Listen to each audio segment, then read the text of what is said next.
Hello and welcome to Tomcat University. We have a different show in store tonight, an absolutely amazing show in store tonight, actually. This right here is a 30 millimeter round. Familiar for a lot of you.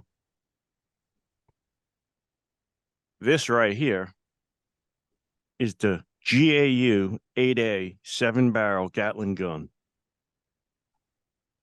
aka the Grumman Warthog. We'll get to that in a second. I know all you maintainers and all you hog pilots, you're all falling out your chairs right now going, wait a second, it's Fairchild Republic. We're going to get to that in a second. First, I'd want to remind you that that gun holds 1,174 rounds, not 180, like maybe some stealth fighters bought by some other foreign countries recently. So with that said, we have an amazing show. I'm going to introduce our host right now. We're going to start that off with Smokehouse and Pat Casey, VF 102 Diamondbacks, F14 A and B. Good evening, sir. Good evening. And we're also joined by Rob Todd, USS America, Waste Catapults, Cat 3. Good evening, sir. Great to be here. Thanks for having me. All right. And our guest tonight is Major Adam Casey, call sign BROADWAY, United States Air Force, A-10 Warthog pilot. Good evening, sir. Good evening. An attack. Awesome. Just want to give you guys a quick background here. I mean, the A-10, this is a Long Island product. This airplane hits home for us right here. Our F14 Calverton, all things Grumman platform. It's built by Republic Fairchild, which is in Farmingdale, New York. And that is about 4 miles away from Grumman Bethpage headquarters. It's a sister company to Grumman, and same way Grumman was to Fairchild Republic. They work together on everything. The F section of the F14 Tomcat is built by Fairchild Republic. Grumman just assembled it. So when we turn to the A-10 Warthog, we find that Grumman built a titanium bathtub that the cockpit is built in to keep it bulletproof, to keep our pilots safe. They also built the engine and cell covers on the airplane out of titanium. And so Grumman Long Island family hands are all over that airplane. But as I said, when I showed you that this was the Warthog picture, on the back, you'll see it says A-10 Thunderbolt 2, and it says Northrop Grumman. Northrop had purchased Grumman at that time in 1992. Grumman took over the airplane about 1985 when Fairchild went out of business to help the Air Force keep it going. They understood it better than anybody. When Grumman went out of business in 1992, the Air Force just took over the airplane themselves as the primary contractor, and they've handled it ever since using subcontractors. So with that said, I'm going to turn the show over to our host, and I am so excited for this, gentleman. Take it away. BROADWAY, it's great to have you. Thanks for having me. Happy to be here. Now, we're used to having F-14 pilots, F-14 aircrew, F-14 maintainers on this show, but having you is a little bit more, it's a little bit out of norm, but they'll be able to figure it out later on. But the whole entire story that you have to tell is amazing, and it will fall into the F-14 hands eventually as people figure all of this out. First of all, I wanted to ask you what first got you interested into joining the military, and go through a little bit of that background, how you didn't originally start flying the A-10. You had an interesting entry into what you were going to do in the military and how that came about. Why don't you introduce yourself and tell us about that? Sure. Well, as you know, I'm Adam Casey, go by BROADWAY. Yeah, a bit of a convoluted way to get to the A-10 and fly in the HOG. But as far as joining the military, it was a little bit unique because growing up, I came from a military family, but I was never pressured to join the military one way or the other. In fact, at one point, I had a conversation with my dad about telling him, Dad, I think I want to join the military. Would that be okay? And he's like, well, you know, son, I'd love you no matter what, even if you were a florist. And so he always kind of holds that over me about like, you could have been a florist. I'm like, sorry, Dad. But You could have been. yeah, I had a bit of a family history that it had served, but it really just kind of appealed to me. Service had really appealed. I had a really strong upbringing with my faith, and service was a big part of that. And eventually, I was like riding in a car with my dad and his uncles, and one of them says like, "Hey, have you ever heard of a Civil Air Patrol something or other?" And we were like, "Oh, no idea what that is." And he's like, "Yeah, they'll let kids like you go fly airplanes. You want to go fly airplanes?" I was like, "That sounds fun. Yeah, sure, why not?" So I go to a Civil Air Patrol meeting, and I think like, I'm going to show up here. I'm going to fly airplanes. That's all I'm going to do. And I do like the youth thing, have fun with that. And then as I get more and more involved with this program, they start putting me in leadership roles, and I'm in charge of people. I go to like different activities, and I'm responsible for things. And I was like, wow, man, this whole military and leadership thing is kind of cool. Flying How airplanes. old were you when you got involved in that at Broadway? I was 15 or 16 years old. Okay. So I knew I wanted to be in the military at that time, but I wasn't sure exactly how that went. I kind of thought just like, I'll just be a fighter pilot. That'd be cool. And then I saw like being responsible for things and being a leader, and then that kind of like shifted what I kind of wanted to do. And so um, I spent the next couple of years as I was going through high school convinced I was going to enlist and go be a soldier. And at the time, my dad was not very happy with that plan, and he was saying like, at least go to a year of college. You need to be an officer. And I was like, well, I want to be an officer, just not yet. So I went to the school. I went to school for a year. I was able to get a 4-year scholarship to college to go be an Army officer. And from my experience being around airplanes and being around leadership, I thought I want to lead men, and I thought I want to be an infantry officer. And um, I went to a year of school, just like I'd promised my dad I would do. And a year to the day, I dropped out of school and enlisted. And my mindset was I want to be an infantryman before I lead infantry soldiers and become an infantry officer. So I dropped out of school after a year, went to Fort Benning, Georgia for basic training at 19 years old. And then I came back from having enlisted, went back to school to then pursue my commission. And then I commissioned as an active duty officer in the infantry, and served my obligation in the Army. And as I was getting close to finishing my obligation, someone sent me a letter that said, "Hey, did you know you could fly jets in the Air Force or in the Air National Guard?" I'm like, I didn't know I could do that, but that sounds awesome. And I'd been injured a time or two doing Army things. And after I'd been injured a time or two, I thought, maybe this isn't the best way for me to continue serving, because I don't want to be a liability to my soldiers. I don't want to be like injured and not be able to push forward and lead. So I thought, well, what's a way that I can keep serving in a way that allows me to serve my infantrymen and make me professionally happy? And I don't know, I grew up kind of thinking airplanes were really cool. Maybe I'll give that a shot. So I finished my obligation in the Army, um, got out, Did and any of that influence come from your dad? yeah, I'd say so. I think actually he was one of the first folks that sent me the link that said, "Hey, you could go fly jets." And I looked at it and said, I didn't know I could do that. That was cool. Wow, thanks, Dad. But I looked at that and thought, let's give it a shot. So I did everything I could to make myself as competitive as I could be to try and go fly airplanes. So I did a whole bunch of flying in general aviation as I was applying to get hired by the Air Force. Eventually, they said yes. They put me through pilot training. The only thing I wanted to fly was the A-10. So through training, I went and did all my training to eventually become an A-10 pilot. And here I am. Now I fly A-10s. Well, all the things that you did in high school, Adam, like you wrestled in high school, you were captain of your swim team, you were involved in martial arts, jujitsu and kung fu. Any of those things, those combat disciplines or those hand-to-hand combat things, did that give you an idea that you wanted to join the Army because of that, or just your varied sport background prior to flying? Um, I'd always wanted to push myself, and I always wanted to be the best at anything I ever did. And so that always led to something. I was very athletic growing up.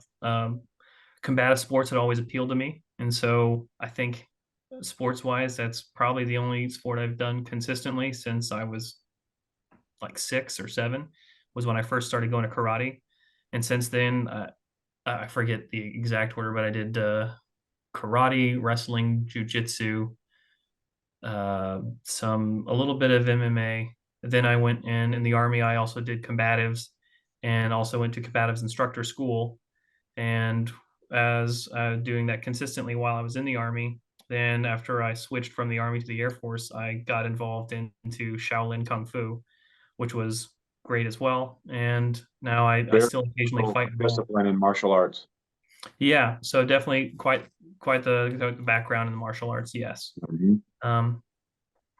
And that wasn't necessarily one of the things that made me think I wanted to be in the Army. Um, I knew it would help, but I didn't quite know at the time how it would help.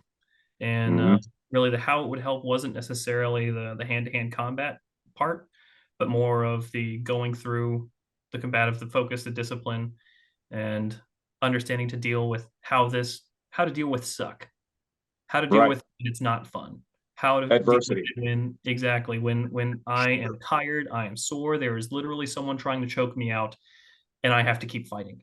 Yeah. And so going through that kind of stuff helped certainly prepare me to go do military things. And honestly, when I did in high school, I did do a lot of combative things, but I also ran cross country. And the way that that was pitched to me was I looked at the wrestling team and that looked okay because I'd done that in middle school and everything. But the first thing I said to the coach and at cross country, he said, "This will be the hardest sport that you ever do if you come to school here." I said, "It's the hardest thing I'll ever do." And he's like, "Absolutely. No other sport will ask you to run 16 miles in 2.5 hours." And I said, "I'll sign up right now." And so he threw down a challenge, and I said, "Let's go." I knew I wanted to be whatever I was going to do. I wanted to be the best at it. And so there was even a point at a Boy Scout camp where it was something silly like, "Hey, over the course of this week, you're gonna train and push yourself to go swim a mile in the open water." And there was some adult that had like made a joke at me about like, "Oh, you think you're gonna be tough? You think you're gonna do this, that, or the other?" And because he'd like goaded me on and said like, "You can't do this, kid." And then Mhm. he saw me at the end of the week as one of the safeties, not actually swimming, and he saw me swimming the mile, and he was like, "Man, kid, you're probably gonna be a ranger or something." He was right, but I hadn't really thought of it at the time. But yeah, a whole bunch of my upbringing was, it sucks, get over it, push. And so it was Well, that's one of the never quit. first And things you learn. one of the things that my And I dad mean, taught me, like always, was Casey's do not quit. And so that right. was one of the things that I always grew up knowing and didn't quit. So one of the things that you learn in ranger training, so one of the things that I learned in NSW is it doesn't matter how bad you feel, you are not to be concerned about. You worry about the guys on your team. And Mm. that would be the biggest separation that most people don't understand is in those different types of trainings, you have to be able to embrace the suck and just push through. Oh, absolutely. There was a good bit of conversation about like eventually going to ranger school and earning a ranger tab. And on the note of teamwork, there is you don't earn your ranger tab or as an individual. The Right. guys in your squad or the guys in your platoon earn it for you. And Correct. if you bust your balls and you work hard for everybody else, then when it's your turn to be in charge and you have to be the leader whose patrol is being graded, then everyone else will bust their ass for you. And so you don't you don't make it through that kind of stuff alone. You have to work hard and be a team player. And there's even a Well, part of Ranger School that's like you can be kicked out for patrols if you fail a patrol. You can get kicked out for spots, and that means like you violated some safety thing, or you can be kicked out for peers. And peers means like, hey, at the end of this training evolution, we interviewed everyone, we talked to everyone and said who's the best and who's the worst, who sucks, and why. And you have that's one to, of the biggest things about those trainings is peer evals. yep, Most trainings don't have that. no, they don't. Well, before I turn it over to the pilot sector who can ask you all the pilot questions, while you were doing all of this ranger training, when did you realize that maybe you wanted to do something that was going to lengthen your career a little bit? Was there a certain instant? Was there a certain scenario or an instance where you just thought we could do other things here that are a lot more fun? Basically after every ruck march. Right. So Missing I mean, toenails and part of your skin and feet. Yeah. yeah, but I mean, I would always think that for a second, and it would always be like in the moment, like, man, this sucks. And then I'd look back and see like my soldiers and be like, I'm good, I can keep Mm-hmm. going. But it would there was always like a little bit of point, and I can definitely point to some specific times where I thought, oh, what am I doing? And in one instance, I eventually went off and was in the airborne infantry in the 173rd, and where we Mm-hmm. jumped out of was a base where we were crawling into the back of the C-130. We were going to go jump into whatever country we're jumping into that time. And we were jumping out of the base, Aviano, and Triple Nickel is up there, and that's an F-16 squadron. And as I'm doing this mass pre-jump, and we're all doing our pre-jump checks, and I'm surrounded by 100 of my best buddies, trying to get into this pit, jump up and down, practice landings. I've done so much. PLFs. I'm kind of tired. Yeah, exactly. Kind of tired with it. And then as I stand up, look up, and I'm about to crawl into the C-130, then I see this F-16 like an unrestricted climb approach, and I just look over and see this jet. And I see him like barrel off the end of the runway. And I think about to myself for a second, like, that dude's the same rank as me. We're making the same amount of money. I'm sitting here sucking, and that dude's just ripping nasty airplane flying. And Did there was you one of think about those. your dad at that time being a fighter pilot? I thought about that a couple times when he told me about that growing up. Like, he's like, eating dirt doesn't sound very fun, but eating steak sounds pretty nice. I was like, yeah, I guess, but I'm tough. I can show you, old man. But there were other times when I was like doing army stuff, and you'd see either a gun run in, you'd be like, man, that is so cool. Where you see him running in, shooting rockets or missiles, whatever. But there were a couple instances like that, but I was always very, very happy with where I was, and I'd still maintain I don't regret being in the army, and leading soldiers was definitely one of the greatest privileges of my professional career. Yeah, that's awesome. I got a question I want to ask you. Sure. Growing up, obviously, you mentioned you had a good variety of we'll say responsibility that you had to manage, whether it was a good situation or a bad situation. And like you said, either way, whether it sucked or it was great, it's something you still needed to accomplish at the end. And carrying that even to this day, that burden of responsibility, like you said, leading men, it's a continuous fire hose, we'll say, of responsibility as the more you go. Do you find at any point that when you started to realize all the things that sucked when you were young, whether it was homework, whether it was the responsibilities of just, childhood life, and then, karate and practicing and training, and how do you feel that applies today in your training mentally? Like when you fall back into that mode, how far back do you feel like that, where it began in your mind is what I'm asking. I'd say it's kind of hard to pinpoint one specific point where I'd say began, because I'd say all of those things were continuous, and it was all foundational. And Sure. so it wasn't a singular point where I realized, man, now I have to buckle down and work hard. It was, you always have to work hard if you want to accomplish anything. And I was told, like, probably by my dad, nothing worth having in life is ever easy. And so if you want something, you can have it. You can do anything you want in this world. You have to work hard for it, though, because no one's going to give it to you. And you did. So I did. Leadership So knows no boundaries. I firmly believe in that. Leadership knows no boundaries. And with that, you keep chasing that leadership by having that fire in your soul for it. And that's moved you over now to the United States Air Force transition. Let's talk about that a little bit. the transition's been unique, so to speak. But it's yeah, honestly, the being in the military part is easy, because the military is the military. There's going to be like whatever silly rules that you have to follow because we're all in the military and we're all professionals. The transition, though,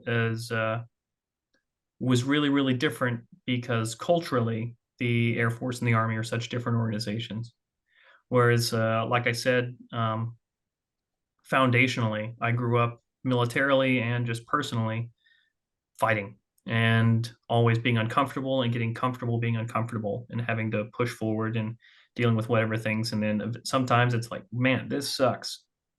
Oh, well, and then just moving on. And that kind of focus isn't necessarily foundational in the Air Force. The other thing that's different is even when I'm moving past my own individual goal, if it's an individual level of suffering, sure, fine. But in the Army, you're never suffering alone. And if you are short or if you're falling back, then someone else pays for it. Someone else pays for you not making the cut. So it's all about, I have to be a member of the team. I have to not let down the man to my left and right, or woman, as whatever.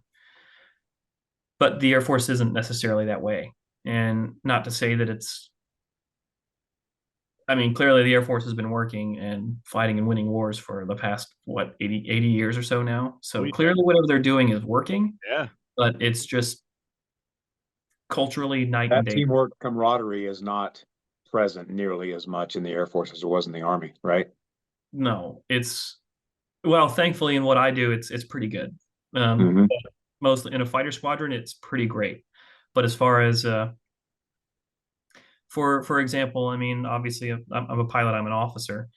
A lot of officers in the Air Force are not responsible for being, or they're not used to being responsible for anyone other than themselves. So whereas like my first job as an officer in the Army was I showed up and like, congratulations, here's your 36 paratroopers. By the way, your platoon sergeant went to airborne school the year you were born. Good luck. And it's like, Roger. And so, you know, nut up or shut up, get to it. Well, same thing in the Navy, Adam. Your Navy pilots have their air job, and then they also have they got their ground job, a day job. Yep. In addition to everything they do in the air. Yep. And that's similar in the Air Force. The difference being that not a lot of Air Force pilots are responsible for other people. So they'll have their jobs, like you'll have like a unit deployment manager, you'll have the ComSec officer, you'll have like different officers who are like mission planning cell chief. And you'll have all these different jobs in the squadron that are all filled by officers, but almost none of them deal with being responsible for people. So there are flight commander positions, and I don't know what the Navy equivalent it would be of that. I think like a division officer, maybe. I don't know. Section leader, division officer, something like that. Something like that. But where like a flight commander would be in charge of like a couple other pilots. And so like a flight would be of like maybe 8 pilots or so on average. And so, but that's more of like an administrative role. So you like fill out like evaluations. Right. It's not standing up in front of the formation, in front of the men being like, all right, men, here's the plan. Here's what we're going to do. Or it's not necessarily that experience.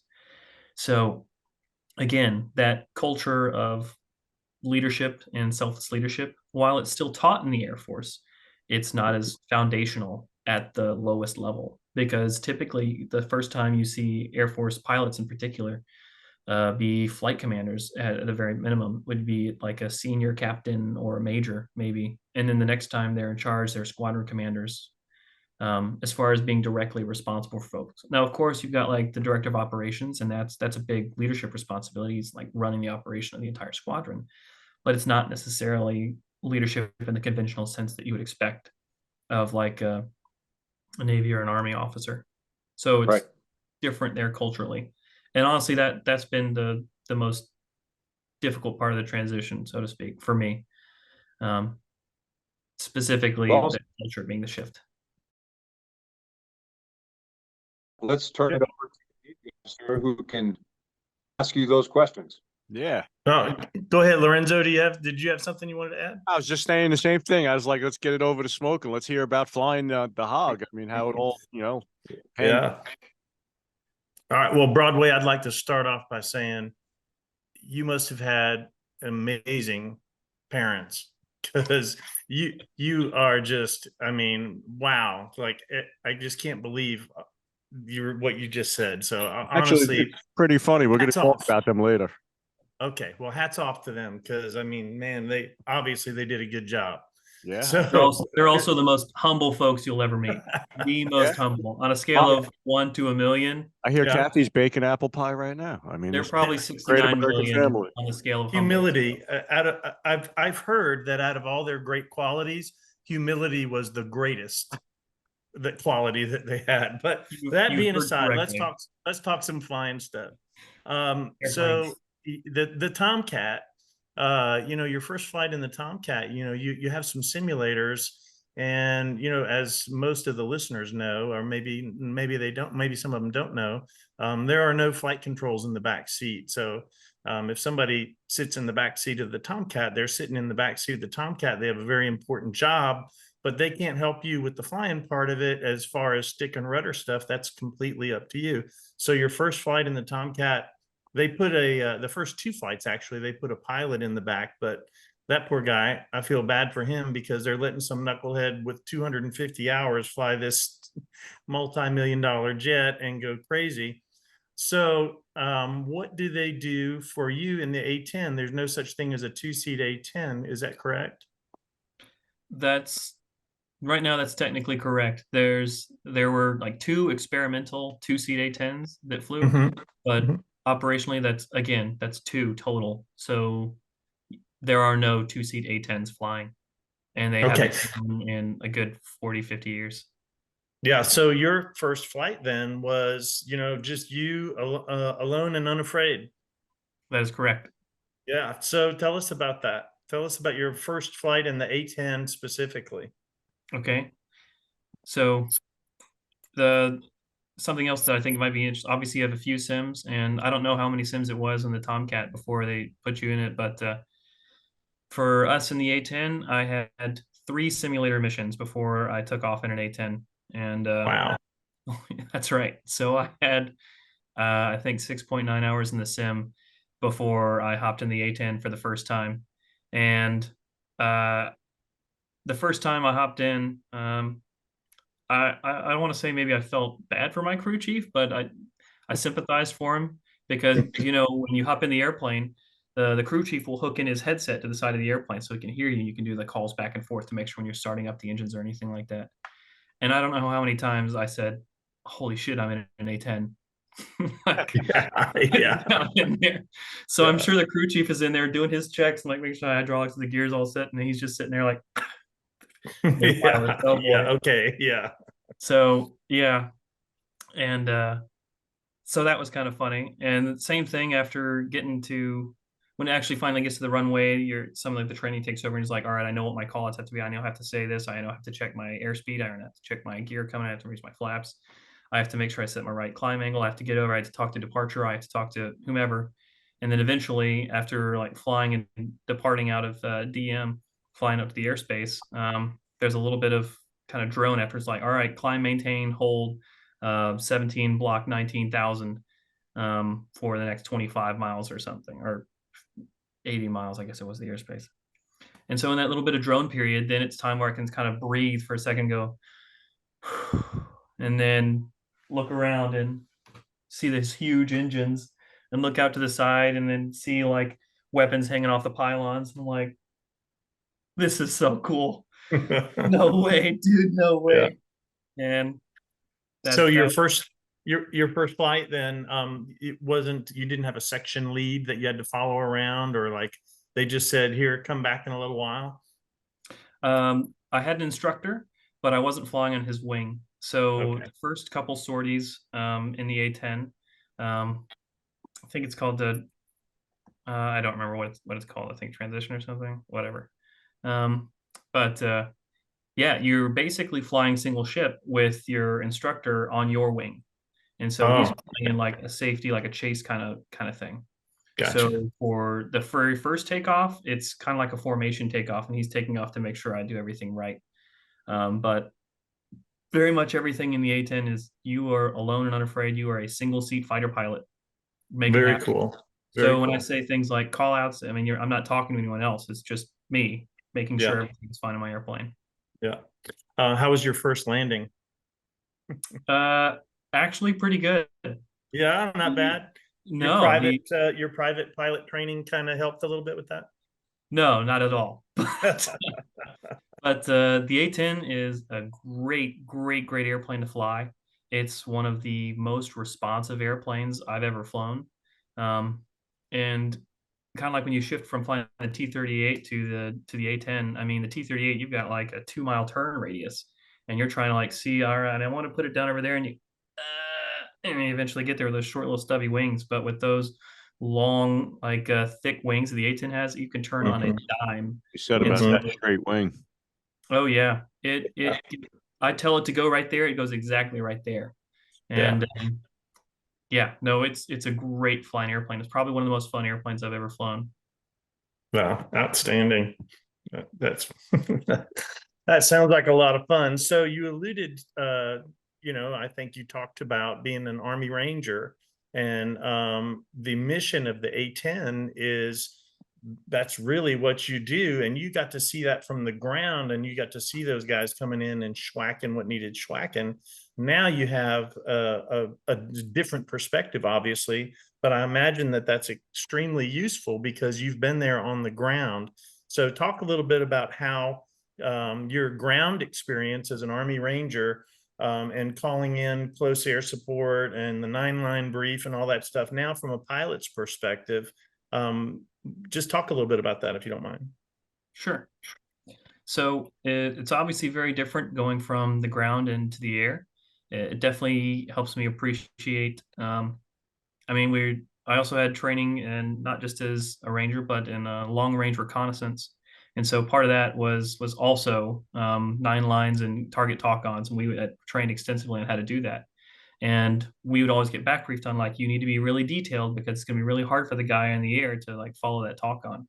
And so one, just the simple training of like knowing how those target talk-ons are going and what is he looking at on the ground, and what is his point of view? Can he actually see that building?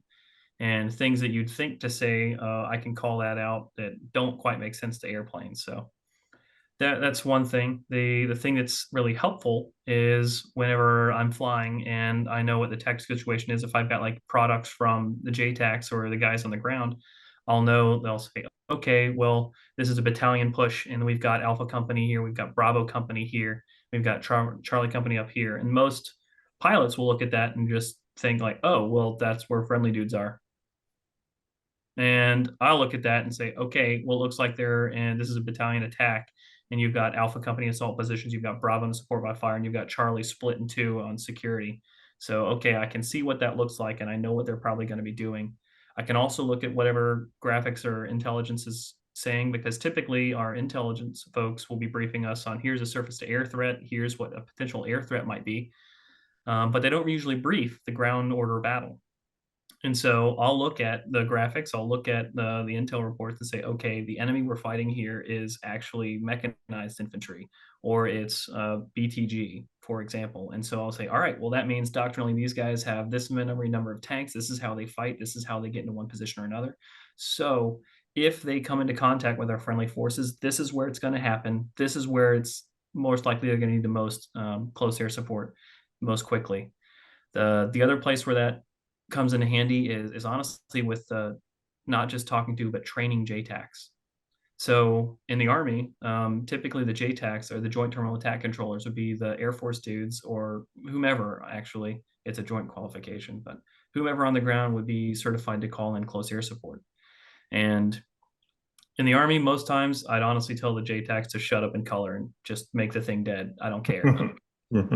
However, the Air Force trains their folks a little bit differently, and sometimes they train almost agnostically from what the Army is or isn't doing. So one of the parts of the 9-line brief is they say call ready game plan 9-line, and so they start off with game plan. They'll start off with the game plan and commander's intent. So a lot of times the JTACs will make up a commander's intent. I'll say commander's intent, destruction of 6 out of 9 enemy tanks, and like, is that really the commander's intent? Do you actually know what you're saying when you're saying commander's intent? And for the most part, most JTACs don't. They know to regurgitate what they've been told to say. They don't quite know how that conversation goes with the ground force commander. And it's a little hard for them to see the bigger picture because, again, they're taught how to do close air support. They're not quite taught how ground order battle and what maneuver actually looks like. So when we go out to the weapons school or anything like that, and we're helping JTACs get trained out, then it's training with them and then sitting down with them like, all right, here's what your graphics are, here's what you're representing. That makes it harder for us in the air to figure out what's going on. So here's a better way to say that. Here's a better way to talk to the ground guys to make that work. That also goes back to taking that back to the squadron and being like, hey bros, here's what the JTACs are giving us. Here's the graphics, and here's what that actually means. And here's how we can interpret that. And here's how we can teach and coach the JTACs while we're doing it. And then operationally, if we're working with any other JTACs, typically we'll find a way to get their numbers. And then after a sortie, then we'll call them on the phone and be like, hey man, good sortie today. Let's talk about how 9-line Alpha went. And all right, any other points on this one? No. All right, let's talk about 9-line Bravo. Let's see, from 9-line passage to rounds on target, it took us this many minutes. Let's figure out why that happened. And you go break down how that happens, where the communication line breaks down. And sometimes that breakdown is in the talk on, sometimes it's in not following the 12-step CAS process, or sometimes it's dude didn't understand what was going on and he was just tumbleweed or lost in the sauce. And so it comes to a point where really, even as an officer, and no, you're not technically responsible for these dudes like you would be in a traditional leadership sense.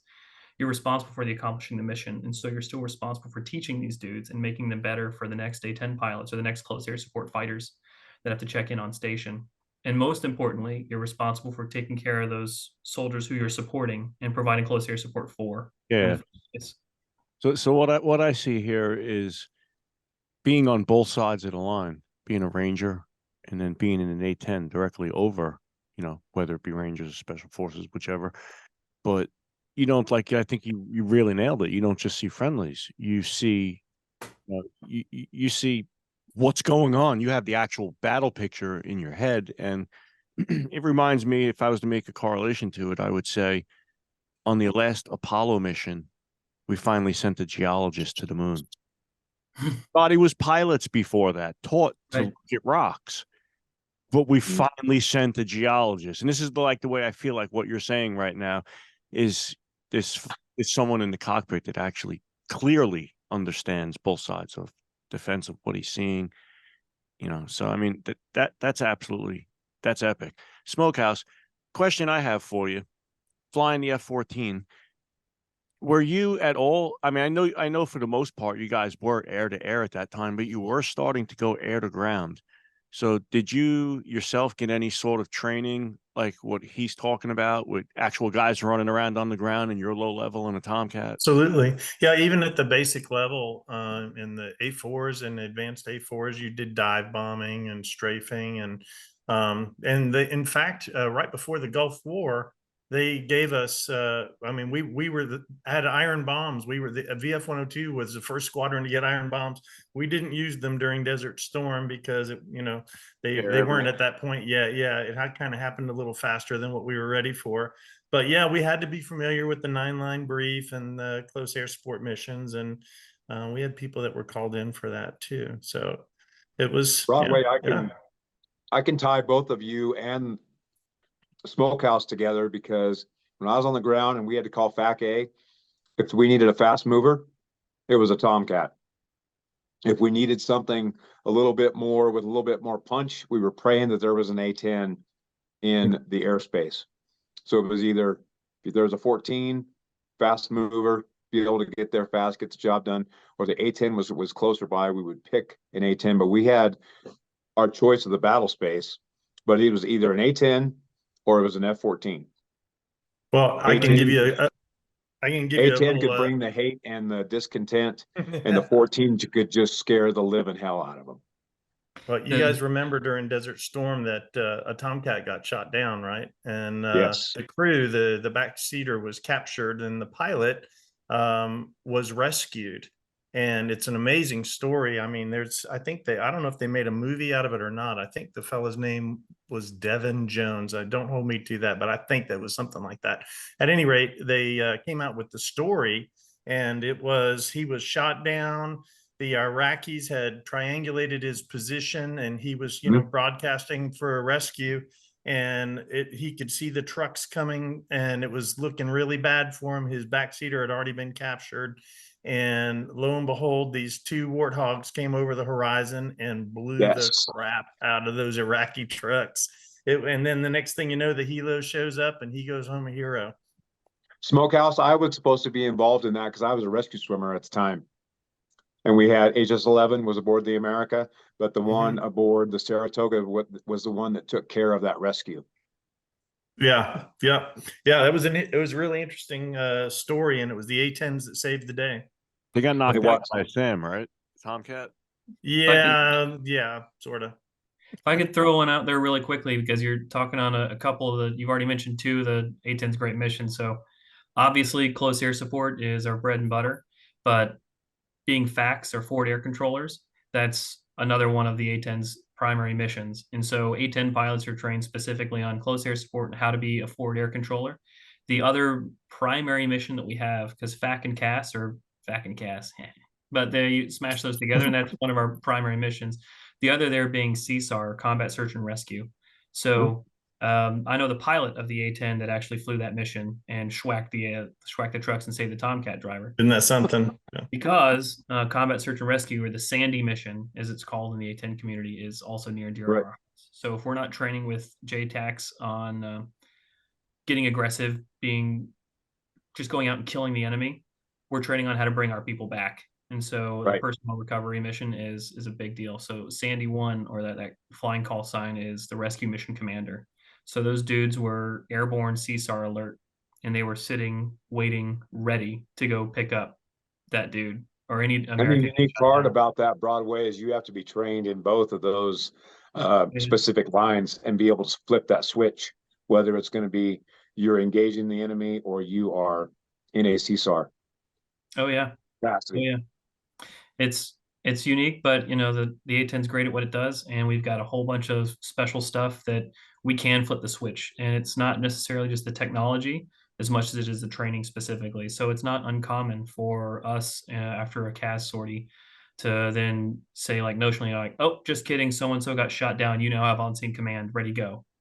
Right. Or we'll do training CSARs with different rescue vehicles, be them helicopters, vehicles, and practicing the escort of getting there. And it's coordinating a strike package with the A-10s as the mission commanders, the rescue mission commander specifically. So versatility and viability.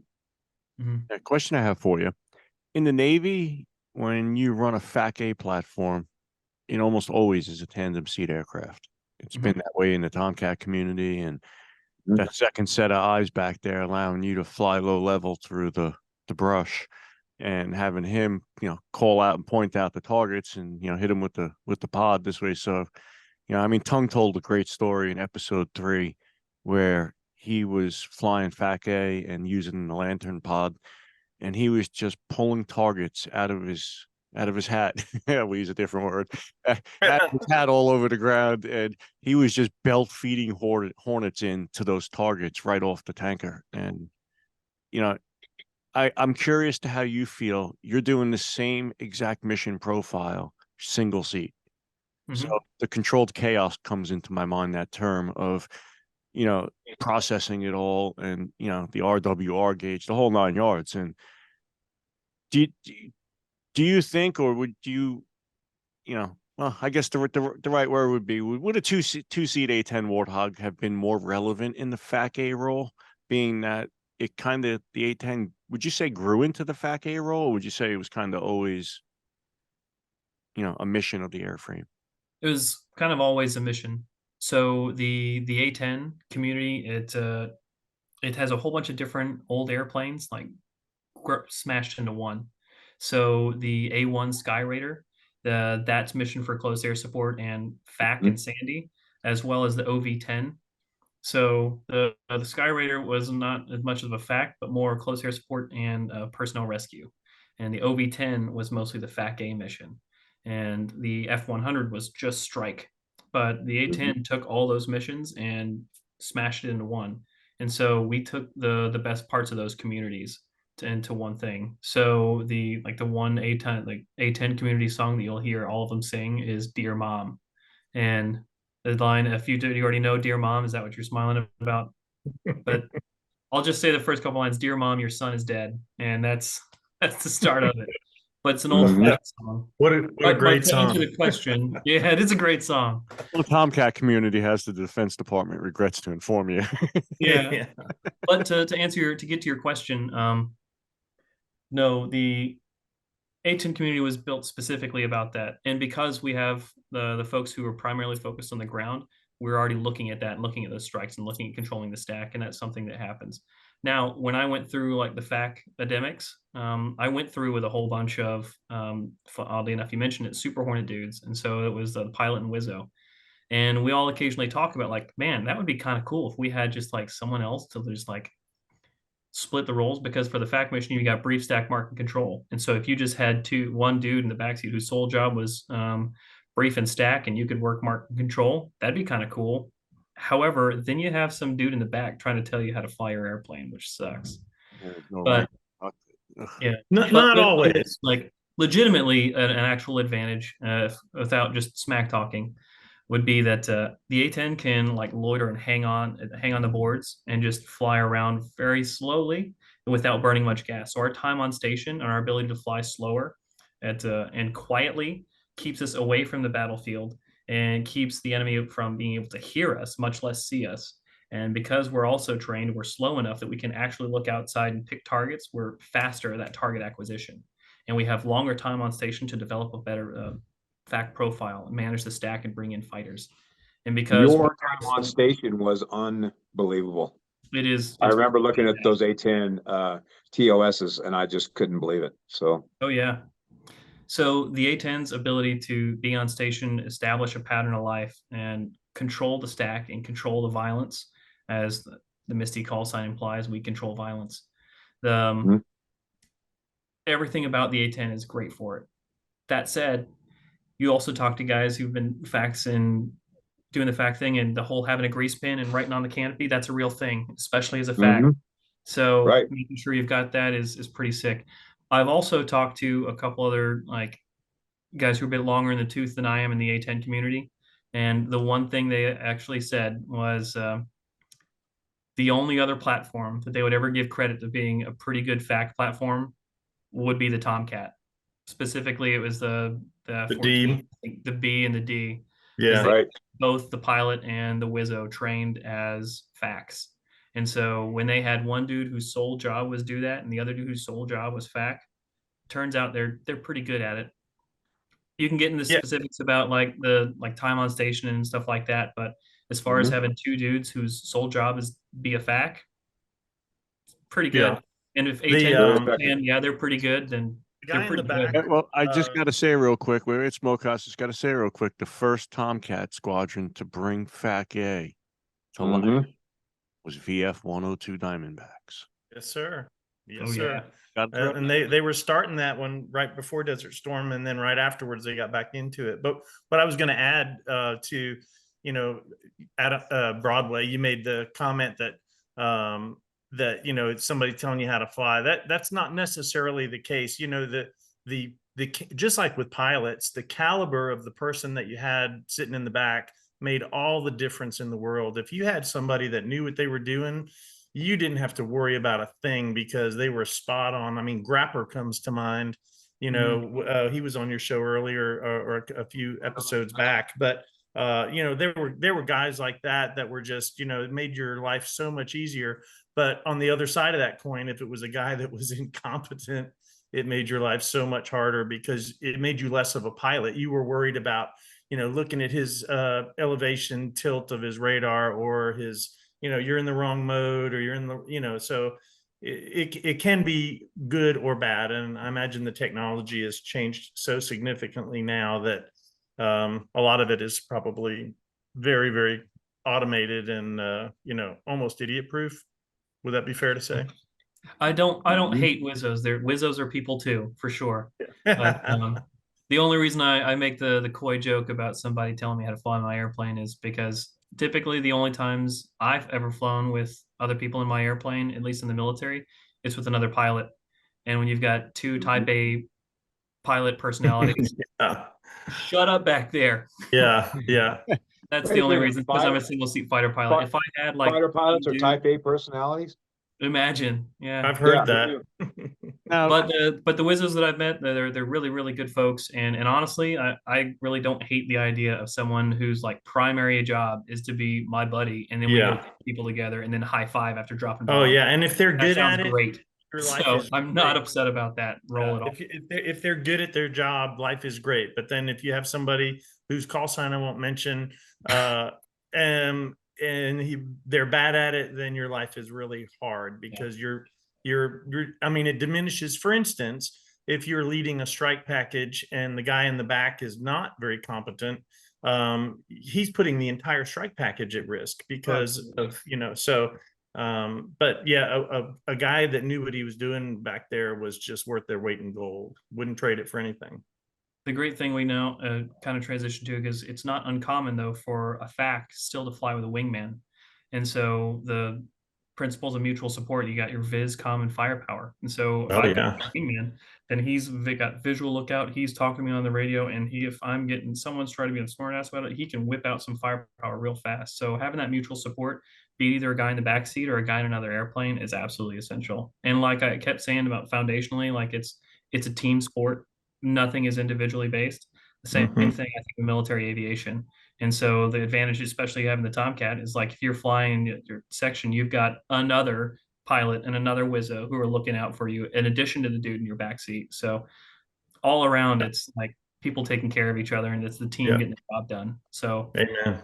Amen. I got one All last right. question here. We all want to transition here. Okay. Now, in the F14 community, you heard it through the 70s, the plane's going away. In the 80s, the plane's going away. The 90s, the plane's going away. The 2000s, they finally latched onto it and got it, and they put it away. So the A-10 is living a same career style as the F-14. They've been chasing this thing for decades to put it away, but the relevancy of the need for the platform keeps it, at the point of the sword still. You can't put, I don't even know how you'd put it away. So what makes me curious is if in, say, the future, if that was the case, I know we got some other stuff that they are working on to, I guess, replace it, we'll say. But more or less what I'm curious on too is what's the future for Broadway here? well, the future for Broadway. Success, being an incredible fighter pilot, incredibly good looking, and We've already achieved that. Probably. And But, humility. After The that. star on his Broadway, shoulder after now. that. He must take But, after his dad. But I would say for the A-10, as far as what they're looking at in future wars, they're thinking that it's they need something more advanced, and with potential theaters, and they're looking at different threats that might be a greater threat to the A-10.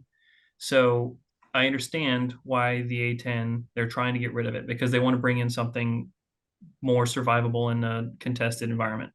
I'll save some of my thoughts on like what contested means, because a lot of folks will have different opinions. Well, I mean, I'll if you throw still in look at things like I'll throw in there on episode 3 with Tongue.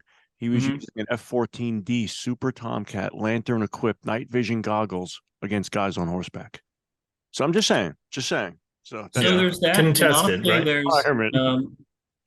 I'm not obviously not mentioning anything classified, Yeah. but the A-10 right now has the military's most advanced like tactical GPS in a fighter.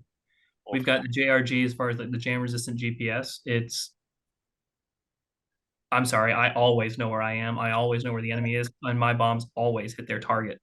And so even in some weird contested environment where, let's say, for example, if, I don't know, GPS satellites get shot out of space, then what?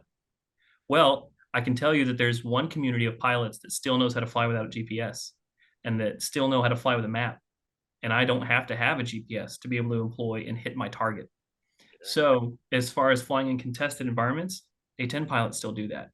And I don't have to have a GPS bomb to kill my target. I can carry lots of them, and I can put them down exactly where they are. But with the ability for the A-10 to shoot precision guided munitions, as well as direct fire weapons, in both contested and uncontested, it's unparalleled. And what the A-10 has is that flexibility and versatility to operate. Now, when you talk about like talking with double digit SAMs or anything like that, then that's a different argument, but I think that's also a little narrow-minded when folks say like, oh, well, an A-10 is going to be nothing against an SA-26. I'm like, okay, so will literally any other airplane by itself. Like, what do you think is going to happen when the singular fighter that cannot get targeted? All right, well, great. And now it's not going to be able to employ. So it's those arguments that I hear people make are made by folks that don't know what force packaging is. Obviously, you're going to have the strikers that are going to do striking long range deep targets, so like air interdiction missions, hitting like factories and bombing things like that. Sure, great. And you're also going to have the seed package, and that's going to be the dudes for suppression of enemy air defenses. They're going to be knocking out those SAM sites. You're going to have the escort fighters whose sole job is to knock out other air like fighters that would try and interdict those. You're going to have close air support close to the front line. And so the point that someone would make like, oh, well, there's going to be all these SAMs that might shoot, like, not if everyone's doing their jobs. No, they won't, because we're America and we are great at what we do. And we have incredible fighters that do great things. Absolutely. With the A-10 community, the biggest thing that our community is most concerned about is the skill of close air support.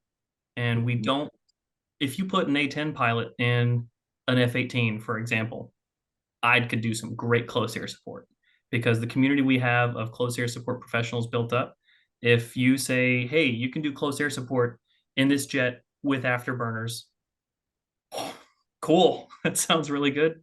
I can do that, but it's not obviously the same airplane. Point being the proficiency. And what I would bring up is there are folks in the community who are recommending, and I'd actually like give the shout out to the pilot who wrote it. His name is Patrick, call sign Burt Brown, wrote an article about his case for replacing the Warthog with the Super Hornet. And so that's to maintain, and that sounds like a kind of a funny like comparison, because I would never compare a Super Hornet to an A-10, not even for a little bit. But what he's talking about as far as like the mission goes and keeping the mission alive, because that's the thing we're afraid of. We're not afraid of modernizing the fleet and getting better weapons and moving ahead and raining death on the enemy, because that's what we want to do. But most importantly, we want to protect our soldiers. And if we lose the community of close air support experts, then those guys are at risk. So if we're looking at the future, then we're looking at keeping our community alive. And if that means something like the EX that can, the F-15 EX that can carry both air-to-air and air-to-ground munitions, and I can take all those tactics, techniques, and procedures and lessons learned from the A-10 and bring that into that community, we'll do that. And if they say like, all right, well, here, actually take the FA-18, I'm going to rebrand it and I'm going to call it an AF-18 because it's attack first. But I'm still going to take that and I'm going to be the best close air support pilot I possibly can be. And so any other air to ground munitions I will have already trained on. And it's just like, hey, now fly with AMRAAMs. Okay. No Yeah, problem. I Done. agree. Much The better. mission is very relevant in the Yeah. A-10. And it's the employment of the tactic is exactly what you're saying. And the airframe is just, it's the candles on the cake for what you want to do. It's built and designed to do exactly what you want to do with it. You could use any airframe to do close air support, but there is one actually built from day one to do exactly what you're talking about. And Absolutely. again, And I don't that's think it's what going anywhere anytime soon. Personally, I mean, there's a lot of but again, I won't say anything, but we've still got work to do and we're still doing work. absolutely. But Hey, Broadway, I got a question for you. So did you happen to say earlier that your dad was a Navy pilot? I don't remember if you said he was actually, I want to jump in here a second. Rob, we got something we need to let the whole audience here know in general. It's time to transition a little bit. Do you want to drop this for them this way so that, you know, we can let the bird. Broadway. I have a question for him though. I mean, I had a question that was kind of related to that. It was like, if your dad was a Navy pilot, how does he feel about you being an Air Force pilot? Because I know there's a very good-natured camaraderie there, but they kind of, you know, give each other grief every now and then in a good-natured way. We ultimate respect. All right. So as we have transitioned through all of this, one of the first things we do ask Broadway is how you got your call sign. So we always ask our air crews how you got your call sign. We will ask Smokehouse, who has a call sign, to properly ask you where that call sign came from and how does it correlate. Oh, perfect. Broadway, tell us, how did you get your call sign and how does that work in the Air Force? Because in the Navy, it worked like you did something stupid and you got a call sign, or a lot of times, most of the time, it had something to do with your last name, like Space Case, or, just a funny first to the funny last. But if you did something stupid or memorable, you got a call sign out of it. How did you get Or made your Broadway? own call sign, which never, ever, Well, that ever never happens. happens. Yeah, That yeah, never happens in the Navy. Never, ever. Yeah, I'm like the one person I think I knew I heard about that. But Oh yeah, I heard about that guy. But before I share that, I'm definitely gonna have to take a swig. 'Cause okay, go ahead. my stories, and Okay, that's the all right. proper way to share a story is with a beverage. So Cheers. cheers. Cheers. Attack. So there I was. So there's sorry, apologies in advance. I'm already doing a whole bunch of little Air Force isms that you guys may or not have to call out, but when I say things like, so there I was, everyone else calls back, in the shit. Yeah, talking with hands. That's punishable at the bar if you're talking with your hands. But so you guys may have figured a couple things. The call sign Broadway is very fitting. It doesn't actually have much to do with my name at all, actually. But so my dad and my upbringing, I was definitely raised to be, very aggressive, very confident, and so that gave me a whole bunch of confidence, and I wasn't really afraid of too terribly much. And one of the things I was never really afraid of was public speaking. So whenever there's an Talking up your great opportunity, parents again. yeah.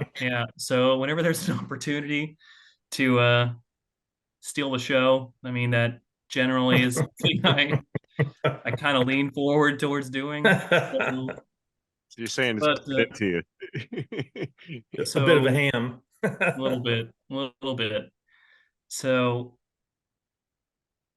there were a good number of call signs that were written up on the board. So how the naming works in the Air Force is you do embarrassing things and they write it down. And there's this huge list of potential names that you get. And then eventually you go to a naming ceremony. And then everyone looks at all these crazy names, and only named fighter pilots can be part of the naming. They look at all these names and they say, all right, which one fits? Which one's right? That one was really embarrassing. That's really funny. Like we have to come in and they'll get brought in a couple times, pushed out, brought in, pushed out. And they'll bring you in and say like, hey, we're thinking about naming you. I actually can't say some of those. Razor. So lists a bunch of different names that would be potentially bad, get you in trouble, or like based on dumb things you've done. Buke. So I had a whole bunch of names on the list, mostly because I'd done some embarrassing things. One of the ones that I'll skip the one that's probably the most offensive, but because there's a little bit of the litmus test of like testing, like, all right, so how do we actually name this dude? And the test is like, if this dude can stand up in front of red flag and say, hi, I'm your mission commander, butt fart or something, then obviously they're not going to name you butt fart because like, all right, we can't set this dude actually up for failure. But so we also have roll calls where there's big parties and everyone gets wild and nuts. And we're at this roll call and it's typical for the new guys to provide the entertainment. And so the new guys for the entertainment, they have to say like, all right, hey, F and G, or like, new dude, you got to show up here. Give us squadron history, nerd, or like the first thing that they're going to say when you show up at the squadron. So the roll call happens. That happens to me. I yell back at them before they can say anything. And then they're like, wow, this guy's kind of aggressive. Then there's the first party I showed up to, there happened to be karaoke. And it was a bunch of fighter pilots like hanging out, like watching dudes get really drunk and then try and go fly. And I thought, what am I going to sing in front of a whole bunch of fighter pilots? Oh, I know. You've lost that love and feeling. So I go up on stage and sing You've Lost That Love and Feeling. Oh no. They're like, what the fuck is this dude? So then like I get a mix of like stuff thrown at me as well as cheers. They're like, this dude, who is this guy? Are you new here? That's not how this works. So they yell just like an FNG should be, right, Broadway? Yeah, absolutely. So then the next one, it's like, hey, get up and tell us about yourself. So I'm a smart ass about that. And they're like, dude, what the? And then they said like, all right, well, give us some squadron history here at the roll call. And so I'm like, okay. And so I put on a voice. I gave history about Pierre Spray, if you guys know who that is, and about the history of the A-10 and all that. And that was a bit more over the top, little theatrical as well. And also at a roll call where everyone's doing some heavy drinking. And again, when like the new guy gets up on top of the bar, and they're like, "What is this guy doing?" And the bit that kind of put it over the top was they'd ask for like a song, and everyone has to sing the fighter pilot song. So "Dear Mom" was the most popular. So singing that one in front, they thought like, "Wow, man, this guy's actually got some pipes." But the thing that was put it over the edge was we had these guest fighter pilots at the roll call, and they were these Viper drivers. And so, I mean, I won't hold it against them too much, but they show up and they just get really hammered. And it just so happens one of them is a woman. And so one of them at the bar is sitting there trying to sing. The song gets butchered. Anyway, they play songs on the radio, and I think I forget what it. Let's just say, for sake of appropriate storytelling, it was also "You've Lost That Love and Feeling." And so I get up and the front was like, "Well, I've got to sing this. I have to sing it." And so I walk up to the front of the bar where everyone's like center stage, and they're like, "Excuse me, miss, I have to sing this, and I have to sing this to a woman. Would you be all right if I sang this at you?" And she was like, okay." So we put out a bar stool. I put a stool out in front of the bar, in front of everyone on stage, sit her down, and then get on my knees and I ham it up and I sing and I'm getting down on my knees and I'm pulling, I'm dancing, I'm turning her around. And then all these old fighter pilots were like, "Oh my God, what is this dude doing? This is a fucking Broadway show, man. Oh my gosh." So I'm getting up, I'm hamming up, and I'm just performing. And they thought it was just absolutely ridiculous. And they thought with everything I did was absolutely Broadway. bad. The other thing that mentioned, I had to do some professional development nonsense when I switched over to the Air Force. And it was like, "Hey, make this video about leadership and a leadership challenge you faced." And I thought that was dumb. And I was like, that's probably the dumbest thing I think I've ever heard. I need to like a video log. That's stupid. I'm not going to do that. So what I did instead is I made like a 1940s documentary, and I had it like follow me around, and I had my buddy follow me with a camera, and it was like had me climbing down from the airplane. And I was like, "Oh, good morning. I didn't see you there. Hi, my name's Sammy Casey. I'm here with the blah, blah, blah." And so the entire video was me like taking a piss out of the Air Force and like putting on a show of like, "Why, yes, I'm here to talk to you about leadership, something near and dear to my heart." And they thought like, "Oh my gosh." So Broadway, your dad kind of comes from that theatrical background too. I'm sure you're aware of that. He does. He does. He hawks Chevys. Something that as we transition through all these stories and stuff, we have not necessarily kept this from you, but everybody listening, if you haven't figured it out or not, Adam Casey is Smokehouse Casey's son. One is an F-14 pilot, Yeah. and the other one is an A-10 Air Force pilot. But the family history of this family goes so much deeper than this. And Broadway, we'd like you to lay all that out that presented all this great family military history to this country and to everybody listening tonight. Take us back to granddad. Sure thing. Great granddad. Sure thing. So our family was Irish, and we came over and a part of America's history where it wasn't very cool to be Irish. And so they learned how to speak with English without an Irish accent, because that way you wouldn't get a job. But the only way you could get a job was dig ditches or join the army. And so that's basically what our family did. However, they're incredibly hardworking. So great granddad, being incredibly smart, spoke without an accent and was accepted to West Point, like the U.S. Military Academy, at 16 years old. Yes. And commissioned as an artillery officer and went to the First World War, where he went over to Europe and served there. He then stayed in the army and eventually had a couple sons. He eventually served in the Second World War as General MacArthur's chief engineer, and served as the General MacArthur's chief engineer in the Pacific Theater. Sorry, my wife's like pointing at me if I need another beer. I'm fine. Thank you. What a good woman. Sorry, yeah, she's great. Anyway, so service as a chief engineer. His two sons that he had also served in the Army. Both attended West Point, and one of them also, if you've heard of Camp Casey in Korea, that's named after one of his sons, Hugh Boyd Casey, who showed up to Korea as a second lieutenant, and 9 months later he was major. So going from 01 to 04 in the span of 9 months. He was not the last, but he was the first American to lead a bayonet charge against the Chinese in the Korean War. Fun fact. And Camp Casey, Korea is named after him. My great-grandfather's other son was my granddad, who was also a paratrooper in the 11th Airborne, also towards the tail end of the Second World War, who eventually had my dad, who was the first black sheep who joined the Navy and flew fighters in the Navy and the F-14. Greatest plane ever to grace naval aviation, might I add. Then he had me and my sister Sarah, who also joined the Army shortly after I separated, actually. So after my dad served in the Navy, I joined and served in the Army.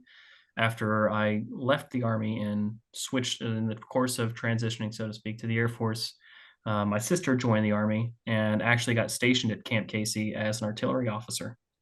So she went back to Camp Casey, and then she's now separated from the Army and out as a captain, and now I'm back in the Air Force flying the A-10. That is How about that? About cover it, Dad? That's 100. Anything you want to add to that, Smokehouse?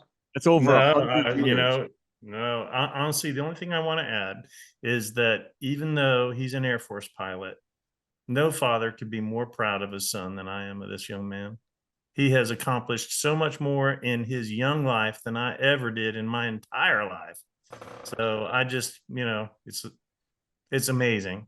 That's awesome. Amazing. As a fellow American, I want to thank your family for over 100 years of service to this nation. Yeah. Isn't that something? Well, unfortunately, all these fighter pilots, and nothing pisses me off more than this, they all have their full heads of hair.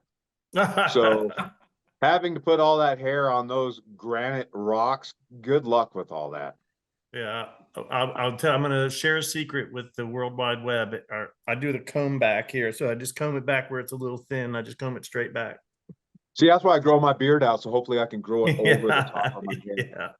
Yeah. Eventually, It's a little thin from the back bottom, and then That's right. lay it on the top. Yeah, that's That's if right. the wind comes, it goes straight up like that. Yep.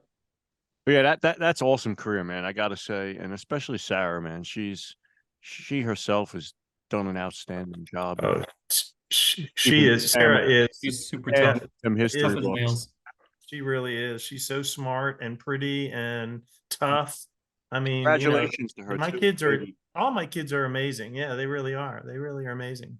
And Smokehouse, you have another daughter that was in the service too, as well, right? Yeah, yeah. Jennifer served 22 years in the back of a AWACS, flying around in an AWACS. So, yeah, I mean, it's in our DNA. Service. Amazing family service story. It is something that is just phenomenal. Thank An you. honor to know you guys. Thank you. Yeah, it absolutely is an honor. Thank you. Thank you again for coming on Broadway. Absolutely amazing. Smokehouse. Rob, can't thank you guys enough, honestly. Just absolutely stellar service, stellar Americans on the screen right now. It's incredible. What a treasured memory this will be for us too, Lorenzo. Thank you so much for inviting us on. Oh, it's been really pleasure, great. honestly. That's what Also, this is just all about. throwing it out to the F14 listeners. Not sure if they can necessarily see it, but Rob and I are both repping VF 102. And so from the Cruise baby. America, Rob's got the 102 Diamondbacks. If you can see it for mine too, I've also got the F14, Yeah. the F102. And Yeah, baby. before we run, we're going to give in here for a second. and we're going to bow for the F14 community, the A-10 community, because Smokehouse is going to pull something out to show us a size difference. Because we've been told size matters. This So is what we're first- told. Size matters. Okay, I don't know. Now, all right, now this may be a little off color, but I'm going to clean it up for your viewership because I know you like to do PG. So there's a story about this mouse that gets it's in the jungle, right? And this elephant gets stuck in this huge pit. And he's like, oh man, I need help getting out. But first, the week before, the mouse got stuck in this pit and he's screaming. So the elephant shows up and the elephant says, what's the problem? He says, I can't get out of this pit. So the elephant just kind of bends down and holds out his package so the mouse can crawl up and get out of the pit.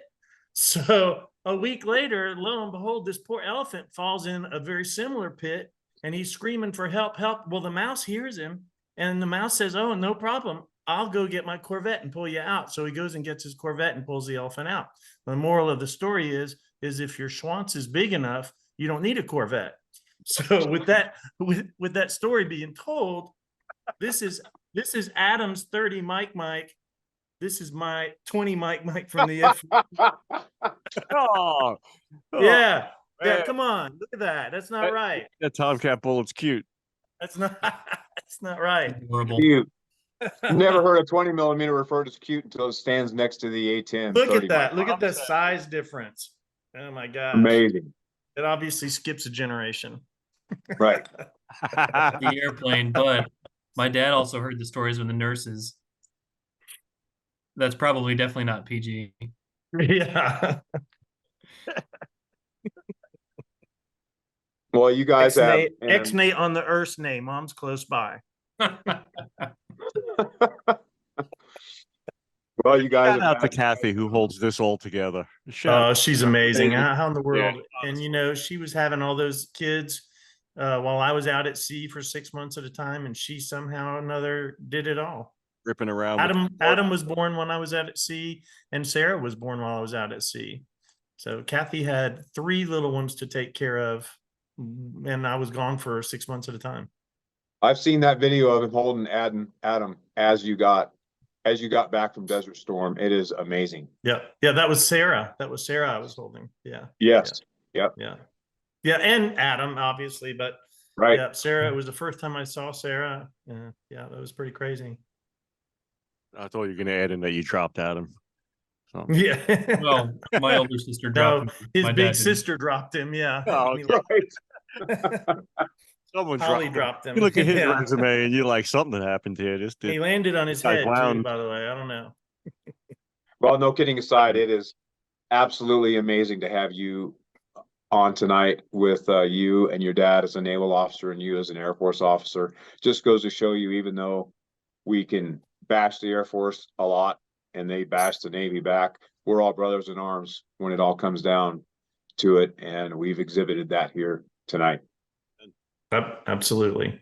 And by the way, for any Air Force pilots that were offended by my joke, you can just transpose it and make it the Navy pilot and, you know, pull down the pants and it's a Ken doll, except nobody would believe it. So To be fair, I also maybe I shouldn't say. I primarily identify as an Army officer.